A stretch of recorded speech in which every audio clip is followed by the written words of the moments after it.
ടാസ്കിനെ നമ്മൾ ബ്രേക്ക് ചെയ്ത് എഴുതുക. ഓക്കെ, ഇപ്പോൾ നേരത്തെ പറഞ്ഞ പോലെ തന്നെ കുക്കിംഗ് ആയിക്കോട്ടെ. നാളെയാണ് കുക്ക് ചെയ്യുന്നതെങ്കിൽ ഇന്നത്തെ ടാസ്കിൽ ഷോപ്പിംഗ് ഇൻക്ലൂഡ് ചെയ്തിരിക്കണം. നാളെ അല്ല ഷോപ്പിംഗ്, ഇന്ന് ഷോപ്പ് ചെയ്യണം. അപ്പം ടാസ്ക് ഇന്ന് ഷോപ്പ് ചെയ്താലേ നാളത്തെ മറ്റേ ടാസ്ക് നടക്കത്തുള്ളൂ. കറക്റ്റ്. അപ്പം ടാസ്കിനെ എന്ത് ചെയ്യുക, എപ്പോഴും ബ്രേക്ക് ചെയ്യുക. പിന്നെ സ്പെസിഫിക് ആയിട്ടുള്ള ഒരു ഡെഡ് ലൈൻ ഉണ്ടാവണം. എപ്പം ഞാനിത് ചെയ്യുന്നു. കുക്കിംഗ് രാവിലെയാണോ ചെയ്യുന്നതെങ്കിൽ okay, at what time. Specific ആവണം. ഗോൾസ് എപ്പോഴും സ്പെസിഫിക് ആവണം എന്നാണ് പറയുന്നത്. ആ സ്പെസിഫിക് അല്ല എങ്കിൽ ഈ കാര്യങ്ങളൊന്നും നടക്കില്ല. പിന്നെ നമുക്ക് ചില കാര്യങ്ങൾ നമുക്ക് ചെയ്യാൻ പറ്റത്തില്ല. ചെയ്യാൻ പറ്റാതെ വരുമ്പോൾ ഗിവ് അപ്പ് ചെയ്യാതെ നമ്മളോട് തന്നെ ഒരു ചില കമ്പാഷനോടെ നമ്മളെ കാണുക.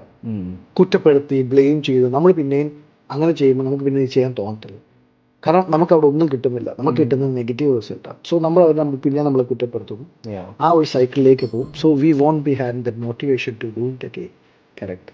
അപ്പോൾ പിന്നെ നമ്മൾ പ്രൊക്രാസ്റ്റിനേറ്റ് ചെയ്യുക. അപ്പോൾ ലിസ്റ്റ് പോലും നമ്മൾ പിന്നെ നോക്കത്തില്ല. പ്രൊക്രാസ്റ്റിനേഷനെ ഓവർകം ചെയ്യാനുള്ള ഒരു വലിയ ടൂള് നിങ്ങൾക്ക് ഫ്രീ ആയിട്ട് അവൈലബിൾ ആണ്.